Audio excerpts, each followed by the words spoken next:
Anil Ravipudi Venkatesh combination లో మరో cinema ప్రారంభం కావడంతో టాలీవుడ్ లో మరోసారి భారీ అంచనాలు నెలకొన్నాయి. ఇప్పటి వరకు దర్శకుడిగా ఒక్క ఫ్లాప్ కూడా లేకుండా వరుస విజయాలతో దూసుకుపోతున్న అనిల్ రావిపూడి ఈ చిత్రంతో తన కెరియర్ లో 10వ విజయాన్ని అందుకునే దిశగా అడుగులు వేస్తున్నాడు. ఒక కమర్షియల్ దర్శకుడు వరుసగా ఇన్నేసి విజయాలు ఖాతాలో వేసుకోవటం అంటే చిన్న విషయం కాదు. 2015లో పటాస్తో దర్శకుడిగా ఎంట్రీ ఇచ్చిన అనిల్ రావిపూడి ఇప్పటి వరకు తీసిన ప్రతి చిత్రం బాక్స్ ఆఫీస్ వద్ద లాభాలు అందించింది.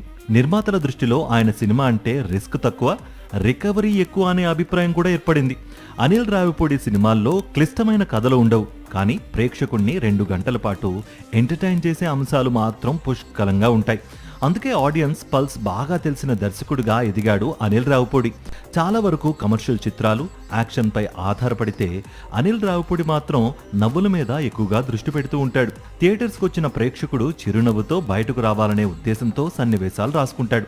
అందుకే అనిల్ రావిపూడి సినిమాలకు రిపీట్ ఆడియన్స్ ఎక్కువగా ఉంటారు.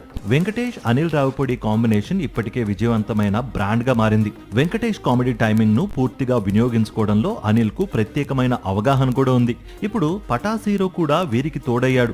కొత్త చిత్రంలో కూడా ఫ్యామిలీ ఎంటర్టైనర్ తో పాటు భావోద్వేగాలు, కమర్షియల్ అంశాలు సమపాళ్లలో ఉంటాయనే టాక్ కూడా వినిపిస్తోంది. సాక్షి టీవీ ప్రసారాలను నిలిపివేయడం చట్టరీత్యా నేరం. సాక్షి టీవీ ప్రసారాల కోసం మీ స్థానిక కేబుల్ ఆపరేటర్ని వెంటనే సంప్రదించండి. డిటిహెచ్లో, ఇంటర్నెట్లో కూడా సాక్షి టీవీ ప్రసారాలను వీక్షించవచ్చు.